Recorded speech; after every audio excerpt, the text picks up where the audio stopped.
పవన్ కళ్యాణ్ రాజకీయాలకు పనికిరాడు అంటున్న స్టార్ ప్రొడ్యూసర్ బండ్ల గణేష్ ఒకప్పుడు కమెడియన్గా తన కెరీర్ స్టార్ట్ చేసి మెల్లమెల్లిగా సినిమాలు నిర్మించే స్థాయికి ఎదిగాడు.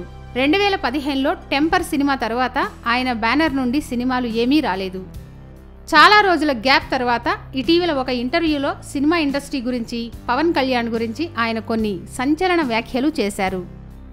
ఈ ఇంటర్వ్యూలో బండ్ల గణేష్ మాట్లాడుతూ పవన్ కళ్యాణ్ రాజకీయాలకు పనికిరాడని, పవన్ కళ్యాణ్కు అవినీతి అంటే ఏంటో తెలీదని, ప్రాజెక్టులు కట్టి డబ్బులు దోచుకోవడం రాదని, పవన్కు కుంభకోణాలు చేయడం రాదని, జనాలను మోసం చేయడం రాదని, అందుకే పవన్ రాజకీయాలకు పనికిరాడని బండ్ల గణేష్ వ్యాఖ్యానించారు.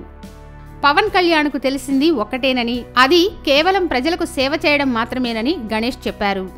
ఇండస్ట్రీలో ఇంతమంది హీరోలు ఉండగా పవన్ కళ్యాణ్ను ఎందుకు ఎక్కువ ఇష్టపడతారని ప్రశ్నించగా, దేశంలో ఇంతమంది మగాళ్లు ఉండగా మన నాన్ననే ఎందుకు ఇష్టపడతామని బండ్ల గణేష్ ప్రశ్నించారు.